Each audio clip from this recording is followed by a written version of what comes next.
Eva office থেকে এসে আমার সামনে কাপড় নিয়ে গোসল করতে ঢুকলো, অথচ আমি সামনে দাঁড়িয়ে আছি। আমার সাথে কোনো কথা বললো না। ও প্রতিদিনই অফিস থেকে এসে গোসল করতে ঢোকে। আমি যখন বাথরুমে উকি দিতে গেলাম, এমন সময় পেছন থেকে আমার মা এসে বলল, কিরে মুন্না, বাথরুমের সামনে দাঁড়িয়ে আছিস কেন? বাথরুমে তো দেখলাম বৌমা গোসল করছে। তোর যদি বাথরুমে চাপ বেশি আসে আমাদের বাথরুমে যা। বৌমা একটু আগে অফিস থেকে এসে সোজা বাথরুমে ঢুকে গেল, তাকে এখন বিরক্ত করিস না। আমি মাকে বিষয়টা খুলে বলতে পারলাম না। মাকে বলতে পারলাম না তোমার বৌমা প্রতিদিন সকালে গোসল করে অফিসে যায়, আবার অফিস থেকে এসে কেন গোসল করে? মা আমাকে আবার বলল, কিরে মুন্না, দাঁড়িয়ে দাঁড়িয়ে কিছু না ভেবে আমার রুমের বাথরুমে যা। আমি মায়ের সাথে কোনো কথা না বলে আমার রুমের দিকে চলে গেলাম। রুমে এসে খাটের উপর বসে পড়লাম। মনের মধ্যে ইভার প্রতি একটা ঘৃণা জন্মাচ্ছে। মেয়েরা পারেও ভাই, অফিসের নাম করে সারা দিন কোথায় গিয়ে অকাম কুকাম করে, আর রাত হলে বাসায় এসে গোসল করবে। প্রতিদিন ইভা অফিস থেকে ফিরে গোসল করে। আমি বেকার বলে উচ্চবাচ্য করতে পারি না, তাই বলে স্ত্রীর এমন খারাপ কাজে নীরবে সমর্থন দিয়ে যাব? একটু পরে দেখলাম ইভা মাথার চুল মুছতে মুছতে আমার সামনে এসে দাঁড়ালো। আমাকে দেখে বলল, কি বাজার করেছো, মাছ না মাংস?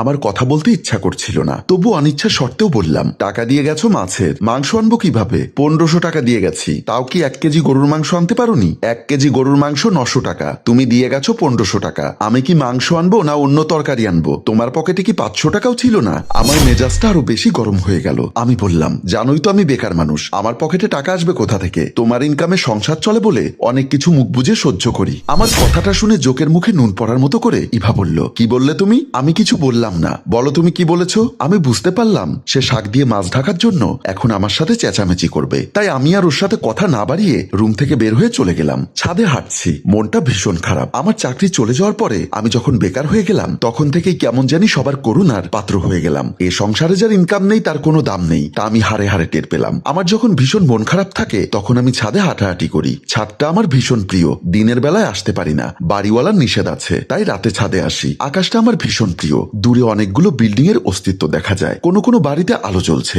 আবার কোনো কোনো বাড়ির রুম অন্ধকারে ঢেকে আছে। আমি আকাশ দেখছি, সাথে দূর আকাশের চাঁদ। এমন সময় মা আমার পেছনে এসে বলল, মুন্না খেতে আয় বাবা। আমি মাকে দেখে বললাম, মা তুমি আবার ছাদে এলে কেন? বৌমার নাকি ক্ষুধা পেয়েছে, সে খেতে বসে গেছে, তাই তোকে ডাকতে এসেছি। মা আমার কষ্ট কিছুটা হলেও অনুভব করে, কিন্তু মুখ খুলে কিচ্ছু বলতে পারে না। আমি বললাম, ও কি খেয়ে চলে গেছে? এতক্ষণে হয়তোবা খাওয়া শেষ। জানিস বাবা, তোর বাবা যখন বেঁচে ছিল তখন আমি তাকে না খেতে দিয়ে কিচ্ছু মুখে নিতাম না। আর এখনকার মেয়েগুলো কেমন, স্বামীর প্রতি কোনো ভক্তি শ্রদ্ধা নেই। আমি তাচ্ছিল্যের হাসি হেসে বললাম, মা বেকার স্বামীর প্রতি কোনো বউয়েরই ভক্তি শ্রদ্ধা থাকে না। তার উপর তোমার বউয়ের ইনকামে আমরা মা ছেলে চলছি। তোর চাকরিটা কি আর ফিরে পাবি না? যে অকারেন্সের কারণে আমাকে চাকরি থেকে সামরিক টার্মিনেট করেছে সেটার তদন্ত চলছে। তদন্ত শেষ না হওয়া পর্যন্ত আমি বাইরে কোথাও চাকরি করতে পারবো না, কিংবা আগের চাকরিতে ফিরতেও পারবো না। তদন্ত আর কতদিন ধরে চলবে?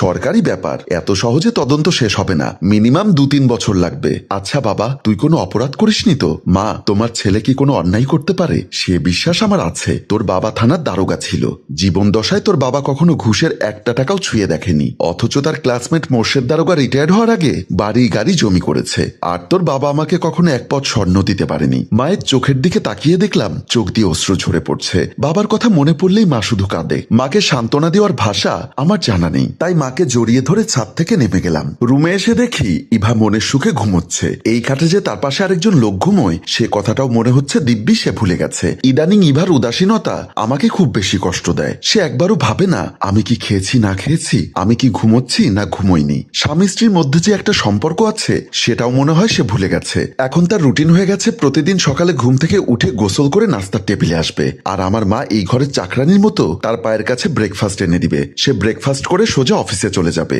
অফিস শেষ করে 5টার জায়গায় 7টায় বাসায় ফিরবে। আমি কোনো কথা না বলে পাথর চাপা কষ্ট বুকে নিয়ে তার পাশে শুয়ে পড়লাম। পরদিন আমি বাজার নিয়ে বাসার সামনে এসে কলিং বেল টিপতেই মা দরজা খুলে দিল। আমি ভেতরে ঢুকতে ঢুকতে মা বলল, বাবা রাস্তা দিয়ে আসার সময় বউকে দেখেছিস?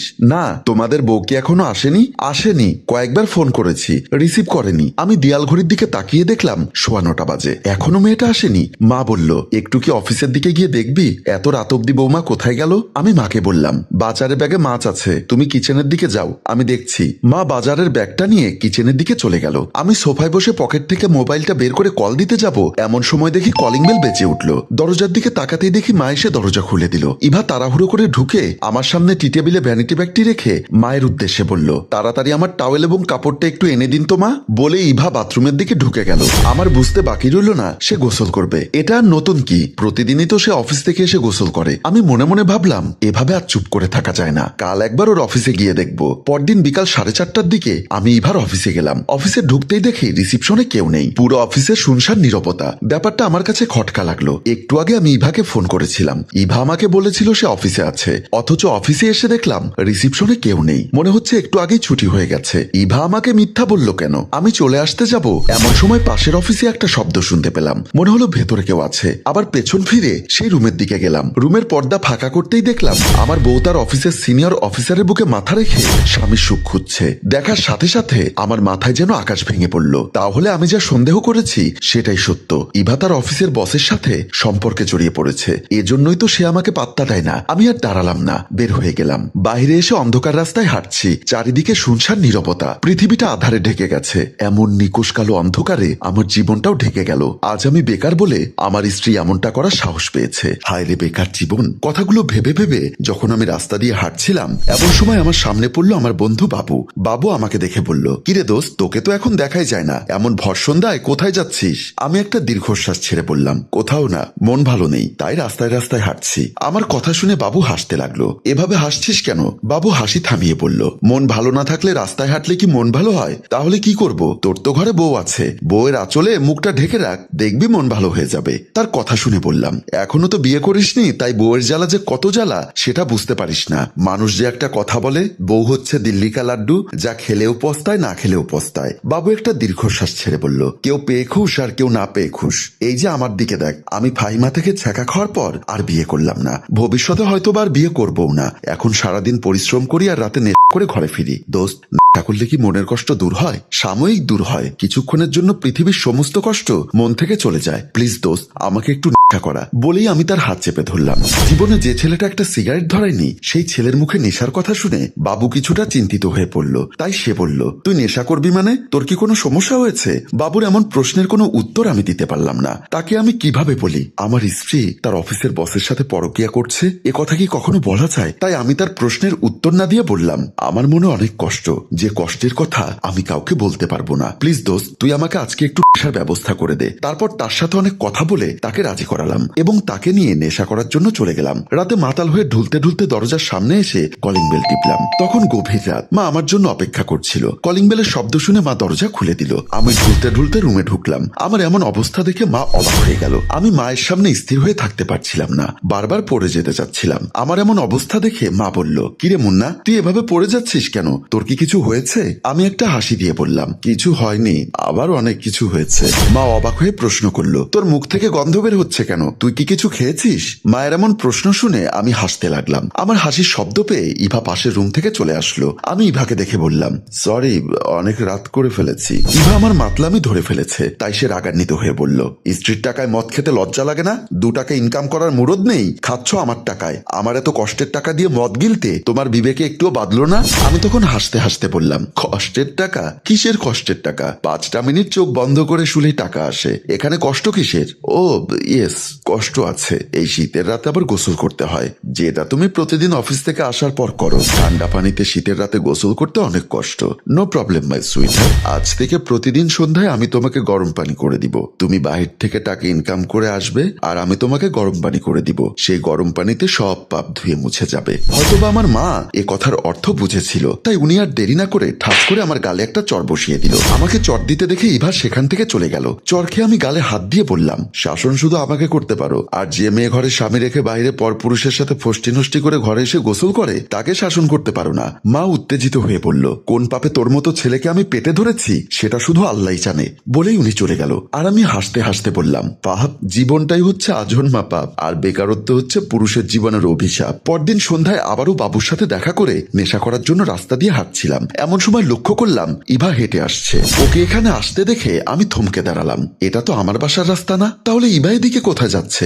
নিশ্চয়ই এদিকে ওর কোনো নাগরের বাসা আছে, যেখানে গিয়ে নাগরকে খুশি করে বাসায় ফিরবে। তাই আমি তাকে আজ হাতে নাতে ধরার জন্য আড়াল হয়ে দাঁড়িয়ে রইলাম। দেখলাম সে আমার সামনে দিয়ে দ্রুত পায়ে হেঁটে গেল, কিন্তু আমাকে খেয়াল করেনি। আমি এবার তার পেছন পেছন হাঁটা শুরু করলাম। ইভা খুব দ্রুত বেগে হাঁটছে, আমিও তার পেছন পেছন হাঁটছি। কিছু দূর আসার পর ইভাকে দেখলাম একটা বিল্ডিং এ ঢুকে যাচ্ছে। তার একটু পেছন পেছন আমিও বিল্ডিং বিল্ডিংটাতে ঢুকলাম। ইভা সিঁড়ি বেয়ে উঠছে, আমি তার পেছন পেছন সিঁড়ি বেয়ে উঠছি। ইভা পেছনের দিকে তাকাচ্ছে না, সে সিঁড়ি বেয়ে উপরের দিকে উঠছে। একটা সময় ইভা একটি বাসার সামনে এসে কলিং বেল টিপলো। আমি আড়ালে দাঁড়িয়ে সব দেখছি। নিজের প্রতি নিজেকে ধিৎকার দিতে ইচ্ছা করছে। আমার ইনকাম নেই বলে আমার বউ বহুগামী হয়ে গেছে। একটু আগে দেখলাম অফিসের বসের সাথে, এখন আবার কার বাসায় আসলো সার্ভিস দেওয়ার জন্য সেটা শুধু আল্লাহই জানে। আমাকে শক্ত হতে হবে, ও কতটা নিচে নামতে পারে আমাকে দেখতে হবে। দেখলাম একজন মহিলা দরজা খুলে দিল। ইভা হাসি দিয়ে রুমে ঢুকে গেল। আমার সন্দেহটা আরো ঘনীভূত হতে লাগলো। বাসার দিকে চলে যাব নাকি এই বাসায় ঢুকে দেখবো ইভা সেখানে কি করে। 7-5 ভাবতে ভাবতে নিজেকে আর কন্ট্রোল করতে পারলাম না।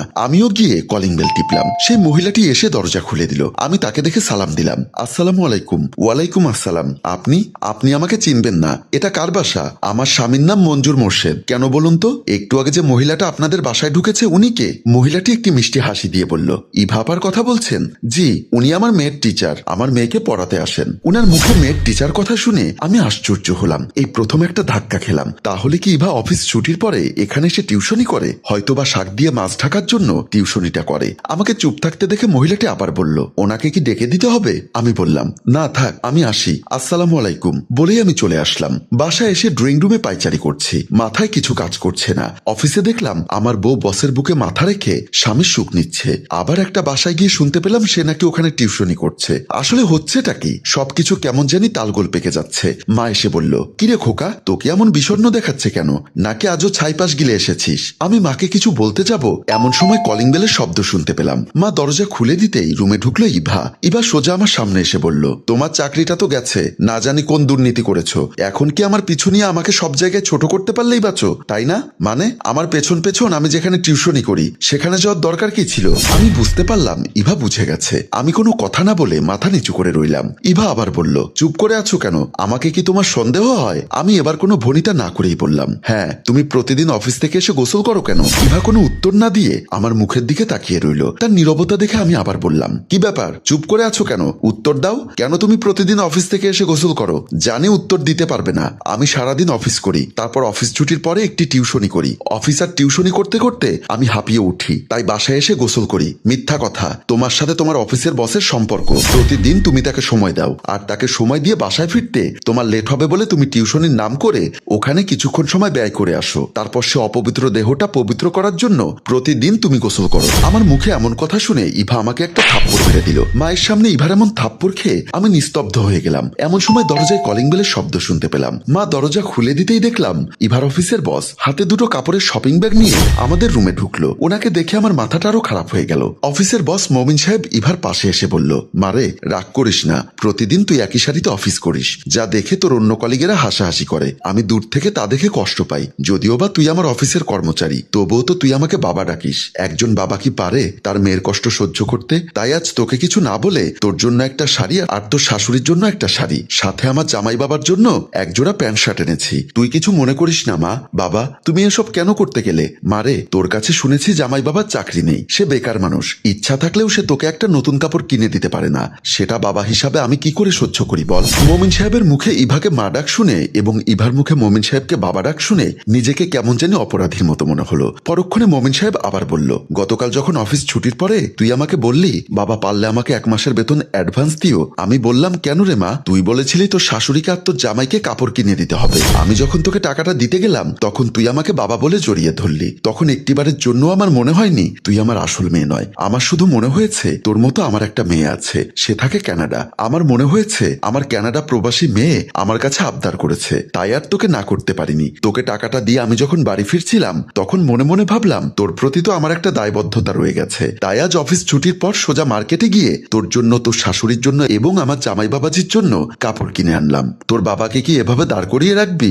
বসতে বলবি না? পাশে দাঁড়িয়ে এতক্ষণ আমি কথাগুলো শোনার পর বললাম, বসুন বাবা। আমার মুখে মমিন সাহেবকে বাবা ডাক শুনে ইভা আমার মুখের দিকে তাকিয়ে রইল। সম্মানিত ভিউয়ার্স, আমাদের এই সমাজে আপনি যাদের জন্য এত কিছু করবেন তারাই দিন শেষে আপনাকে ভুল বুঝবে। আমাদের গল্পটি আপনাদের কেমন লেগেছে তা অবশ্যই কমেন্ট বক্সে লিখে জানান। আর গল্পটি ভালো লাগলে এক্ষুনি শেয়ার করে দেবার অনুরোধ রইল। ধন্যবাদ।